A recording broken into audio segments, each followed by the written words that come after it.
अस्सलाम वालेकुम नाज़रीन, मैं हूं मंसूर अली खान। अपने डिजिटल चैनल के ऊपर आपको खुशामदीद कहेंगे। नाज़रीन, लाहौर वापसी हो चुकी है और अब दोबारा वीलॉग्स का सिलसिला जो है वो यहीं से आपके साथ दोबारा शुरू करेंगे।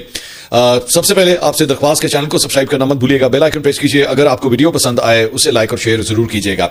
अच्छा जी, हमने आपको पिछले वीलॉग के अंदर ये बात बताई थी कि अगले 24 घंटे में कुछ बड़ा होने जा रहा है और वही हुआ है कि पाकिस्तान तहरीक इंसाफ का जलसा मुनक्किद किया गया पेशावर के अंदर। पहले से ही अनाउंस था कि 7 तारीख को ये जलसा मुनक्किद किया जाएगा और पेशावर के हयाताबाद स्पोर्ट्स कॉम्प्लेक्स के अंदर पाकिस्तान तहरीक इंसाफ का जलसा मुनक्किद हुआ।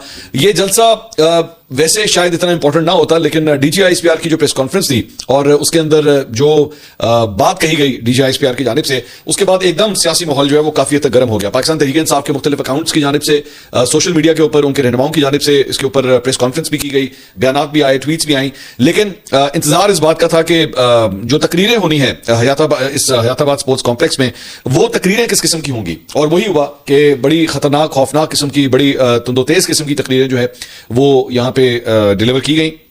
हमारे पास जो डिटेल्स आई हैं, वो जलसा जो है वो फुटबॉल ग्राउंड के अंदर रखा गया था और वहां पे तकरीबन 1500 से 2000 के दरमियान जो है वहां पे कुर्सियां लगाई गई थी।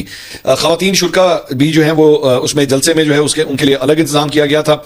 हमारे जो रिपोर्टर्स हैं या वहां के जो मुकामी सहाफी हैं, उनसे जो हमारी बात हुई है, उनके मुताबिक तकरीबन रफली कोई 20 से 25 हजार अफराद जो है इस जलसे के अंदर शरीक थे। अभी आपके ऊपर डिपेंड करता है आप टेबल की किस साइड के ऊपर बैठे हुए हैं कि आप 20 से 25 हजार अफराद को एक बड़ा जलसा कंसिडर करते हैं या एक छोटा जलसा कंसिडर करते हैं। That is up to you, ये डिपेंड करता है। अक्सर औकात जो है वो नंबर्स के हवाले से हमेशा ही जलसों के अंदर जो है वो ये ब्लेम गेम चलती रहती है कि जनाब ये अच्छा जलसा था या बुरा जलसा था। बहरहाल हमारी इतलात के मुताबिक ये 20 से 25 हजार अफराद का ये जलसा था। खवातीन की तादाद जो है वो ना होने के तकरीबन बराबर थी। सिर्फ तकरीबन कोई 100 से 150 खवातीन जो है वहां पे मौजूद थी, इससे ज्यादा नहीं थी। तो इसके साथ साथ इस जलसे को पेशावर जलसे का नाम दिया गया था, लेकिन यह भी बताया गया है कि पूरे खैबर पख्तूनख्वा से लोग जो है इस जलसे के अंदर शरीक हुए थे। मैंने आपको बताया था कि इसकी हाइप जो है ऑटोमेटिकली, चूंकि DGISPR की वो प्रेस कॉन्फ्रेंस हुई थी, उसके बाद ऑटोमेटिकली इसकी हाइप जो है काफी हद तक बढ़ गई थी। इसके अलावा जलसागाह के अंदर और बाहर सिक्योरिटी के बड़े सख्त इंतजाम किए गए थे। जलसागाह और इतराफ में बम डिस्पोजल यूनिट और लेडीज पुलिस तैनात की गई थी। वॉक थ्रू गेट्स भी जो है वो नस्ब किए गए थे। जबकि कैपिटल सिटी पुलिस के मुताबिक ड्रोन कैमरे, anti drone systems, camera surveillance, mobile jeep, jammers mobile जो है मोबाइल फोन जैमर्स जो है वो भी वहां पे नस्ब किए गए थे। इसके अलावा जलसागाह और इतराफ की इमारतों की छतों पर तरबियत याफ्ता स्नाइपर शूटर्स भी जो है उनको डिप्यूट किया गया था। Ababeel squad, city patrolling force और ट्रैफिक पुलिस मुसलसल जो है वो गश्त और निगरानी के ऊपर मामूर थी। स्टेट सेक्रेटरी के फराइज जो है वो सेनेटर फैसल जावेद जो है वो सर अंजाम दे रहे थे। आमतौर पे आपको पता है कि पाकिस्तान तहरीक इंसाफ के जलसे जो हैं वो उनको वही मैनेज करते हैं। अब इसका मतलब है, जो मैं आपको डिटेल्स दे रहा हूं, इसका मतलब है कि पूरी जो सरकारी मशीनरी थी वो ऑब्वियसली, क्योंकि सूबाई हुकूमत जो है वो पाकिस्तान तहरीक इंसाफ की है, तो पूरी तरह जो है उनको उसके अंदर सपोर्ट भी हासिल थी। कोई रोक टोक वहां पर नहीं की गई। मैं चंद तकरीरें जो है उनके चंद जुमले आपके साथ शेयर करना चाहूंगा, so that you can evaluate के टेम्परेचर जो है वो किस हद तक हाई हो चुका है और सिग्नल्स क्या आ रहे हैं। पेशावर से रावलपिंडी या इस्लामाबाद के लिए जो सिग्नल्स आ रहे हैं वो बड़े ही खतरनाक और खौफनाक किस्म के सिग्नल्स हैं। शाहिद खटक साहब ने वहां पे जो है वो खिताब किया। उन्होंने कहा ये जलसा किसी प्रेस कॉन्फ्रेंस के खिलाफ नहीं है, लेकिन DGISPR का शुक्रगुजार हूं कि आपकी प्रेस कॉन्फ्रेंस ने हमारे जलसे को 4 चांद लगा दिए। DGISPR हमारी तरबियत नहीं है कि किसी को गाली दें, गाली का जवाब आपसे बेहतर दे सकते हैं, लेकिन इमरान खान ने कहा है कि फौज भी मेरी है और मुल्क भी मेरा है, ये पर्दा रहने दे वरना वो हो जाएगा जो आपने ख्वाब में भी नहीं सोचा होगा। पूछते हैं कि तुम कौन हो, अगर नहीं जानते तो 2.5 घंटे की प्रेस कॉन्फ्रेंस की क्या जरूरत थी। अगर नहीं पता तो बता देता हूं कि उसका नाम इमरान अहमद खान नियाजी है। हम नहीं चाहते कि हम इदारों के साथ लड़े। उसके बाद उन्होंने कहा जी, कुत्ता वो जो टीवी पर बिठा देते हैं 8 बजे और वो बकबक करता है, उसको कुत्ता बोले। हुकूमत रहमान कमीशन रिपोर्ट इमरान खान ने जारी नहीं की, याया खान आपका हीरो था। अब ये जारी बात है, मैं नाम नहीं लेना चाहता, लेकिन मेरे ख्याल में एक सेनेटर की तरफ जो है ये जो कुछ भी कहा गया टीवी पर बिठा देते हैं, ये उनकी तरफ डायरेक्शन की जा रही है। उन्होंने कहा आपने बुशरा बीबी को कैद में रखा हुआ है, तुम घटिया हो, बेशर्म हो, बेगैरत हो, बेगैरत हो, बेगैरत हो। उन्होंने उसके बाद उन्होंने मुस्लिम लीग नून के 2 रहनुमाओं को भी जो है वो एक गाली देके वहां पे जो है मुखातिब किया। उन्होंने कहा गवर्नर राज कल लगाना है तो आज लगाओ, अगर आपने हमारी हुकूमत गिराने की कोशिश की तो हम आपकी ईंट से ईंट बजा देंगे। तुमने मेरे लीडरों की बहनों को सड़कों पर घसीटा, वो आहें सिसकियां कानों में अभी तक मौजूद हैं, ये सब याद रखा जाएगा।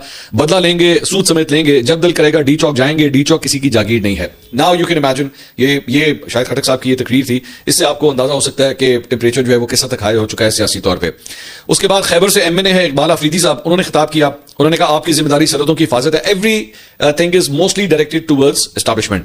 उन्होंने कहा आपकी जिम्मेदारी सरहदों की हिफाजत है, सरहदों पर आपसे 200 बंदे संभाले नहीं जाते और नाकामी की जिम्मेदारी आप सूबाई हुकूमत पर डालते हैं। हमारी KP में 3री हुकूमत है, बलूचिस्तान में 1947 से आपकी हुकूमत है, वो कितना महफूज है। जो ये नामालूम है वो सबको मालूम है। आप सियासत में आए, आपको लग पता जाएगा कि वो कौन है। उसके बाद सूबाई वजीर मीना खान अफरीदी ने खिताब किया। उन्होंने कहा मैं एक गैर मुंतखब शख्सियत को सुन रहा था।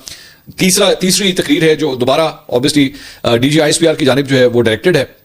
انہوں نے کہا میں ایک غیر منتخب شخصیت کو سن رہا تھا, اس نے ایک وزیر اعلیٰ پر حملہ کیا, تم کیوں اس کے خلاف عرضہ سرائی کرتے ہو؟ میں نے نہیں دیکھا کہ تم نے مریم یا مراد علی شاہ کے خلاف بات کی ہو. اگر تمہیں عمران خان کے خطاب سے تکلیف ہے تو یہ تکلیف ہم تمہیں بار بار پہنچاتے رہیں گے. اس کے بعد جنید اکبر آئے, انہوں نے خطاب کیا.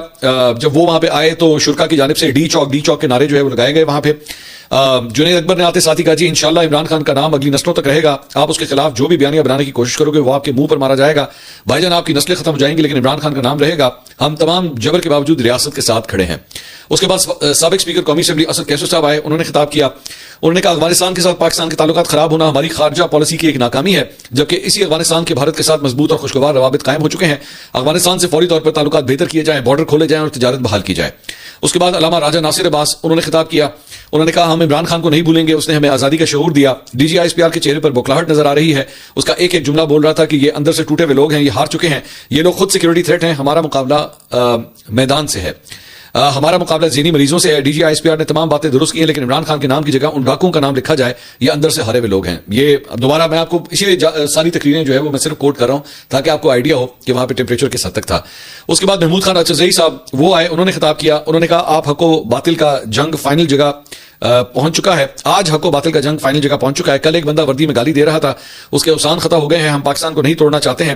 بانی پی ٹی آئی ٹھیک بندہ نہیں تھا تو کیوں وزیر اعظم بنایا؟ آج وہ تمہارے جبر پر کھڑا ہوا تو آپ کو اس کو زبردستی پیچھے کر رہے ہیں. آپ نے میرے مائنڈز پر قبضہ کیا ہے, گورنر راج لگ گیا, پشاور کا ہر چوک